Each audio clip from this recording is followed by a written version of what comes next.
So friends, I'll explain you what is yoga and how yoga can help in Parkinson's disease. So to understand yoga, first we should know what yoga means. It comes from a Sanskrit word which is yug, which means union of our eternal self from what we think we are, the ego self.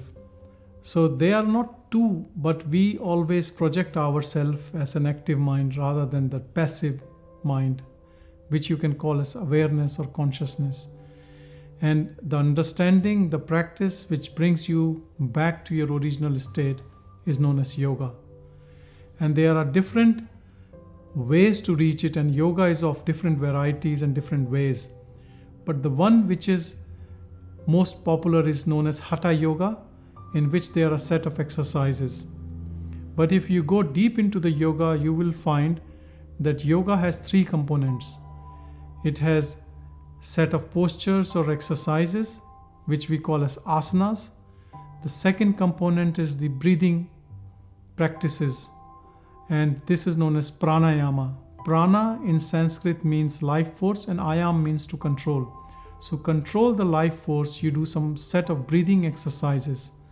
This is a very, very important part, and it's very important for the healing and to get rid of a disease. The third and the most important part of these three components is meditation. So we have practiced meditation separately, but in any good yoga program, meditation is part and parcel of it. So how yoga helps in Parkinson's disease, and what is the issue in Parkinson's disease in which yoga can be a good help? Let me explain you what is the concept of disease according to yoga. In yoga, in the ancient text, it's written that all the diseases start from the manomaya kosha. So what is happening is that the disease starts from the mind. So in yoga, they have divided the body into 5 sheaths or 5 layers of existence. The layer what we see as the body is the food body, or annamaya kosha. An means food. The second layer is pranamaya kosha, or the vital breath sheath, the breathing which is happening into the body, and it moves in the body in different parts, and it has different components. The third is known as the manomaya kosha, or the mind sheath. The mind what thinks, the bundle of thoughts, our desires. And the fourth sheath is intellectual sheath, or Vijnanmaya kosha, and the fifth sheath is the bliss sheath, or the Anandamaya kosha. So according to the origin of disease from yogic text, it starts from the mind sheath. So you think you have some stress going on, the way we think, the way we act, and that affects our lifestyle, and that gets to the level where we get a disease. So to correct a disease, to correct the disease process, we have to come to the source of the disease, that is the mind. And to control mind, the yoga plays a very important role. So in yoga, we work on the mind sheath, or the mind. We work on the body in form of postures, and we work on the prana, or the vital breath, in form of breathing exercises. So in a way, it is a very holistic approach to cure a disease, to improve your condition, to get back to the best health what you can attain by doing yoga. So we are working on the mind sheath, the body sheath, and the vital breath sheath. And this is the way yoga helps in any disease, including Parkinson's disease. Now coming to the research or evidence behind what I'm talking about, there are various studies done, and the studies are coming more rapidly in Parkinson's domain and the role of yoga. And these studies have found that the yoga not just helps in the mental health of Parkinson's patients, but also the motor symptoms.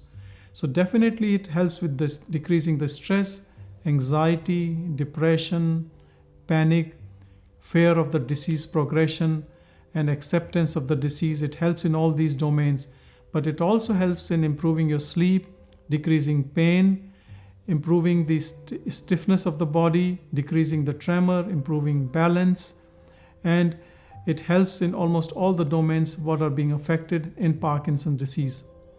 That the program which I have developed for yoga for Parkinson's disease, which we call as Outpace Parkinson's disease by Healing Yoga, what I have done is I have looked into the yoga therapist dealing with Parkinson's patients, and speaking to these yoga therapists and speaking to the Parkinson's patients what works really best, I made up this program.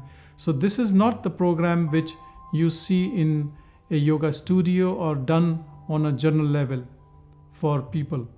So this is specifically targeted looking into the symptoms of Parkinson's disease and what type of yoga postures or exercises can help in those particular Parkinsonian symptoms. So when a patient comes to me and he's having a specific problem, I tell them to do a proper yoga, but then there are specific parts of yoga which he can practice to improve those symptoms. So you can do a whole yoga which can go for about an hour or even an hour and a half, or you can divide into components, or you can do the specific practices pertaining to your specific symptoms. This is all evidence-based. This is also anecdotal evidence from my own patients whom I'm teaching for more than 10 years now. And this journey of learning yoga and incorporating yoga for Parkinson's patients, I have done in a very steady manner, going through the yoga instructor course, then doing the diplomas for yoga for doctors, and now I'm associated with one of the very esteemed yoga universities in India, where I'm a visiting professor, helping with their research and looking after their PhD students. So it's all very scientific and it's doable, and it's not very difficult to be practiced by someone who has never done yoga. So don't just go by the word yoga and how people practice different types of yoga. This is a therapeutic healing yoga for Parkinson's patients, and it's doable, it's easy. So we will talk more about how to do it in a video, and you will see how to do yoga. But one care of instruction what I would like to mention here is it's always good to check with your yoga teacher and before you embark on yoga that you are not doing something wrong and you are not doing something if you are suffering from a disease. Let's say for an example, if you are having uncontrolled high blood pressure and you're doing fast breathing exercises, it might not be good for you. If you had an abdominal surgery and you're bending and twisting abdomen, you should not be doing those. If you have neck issues and in a yoga posture, you're bringing your legs up like in shoulder stand, then you should not be doing it. So the common sense prevails. Don't do anything which is giving rise to pain, or if you already have an issue, if you move your joints or body in that form. But otherwise, it's very easy and simple. With simple guidance with a yoga teacher, you can easily do all these exercises. So in our next video, we will go through these exercises, and the yoga video will show you how to do it.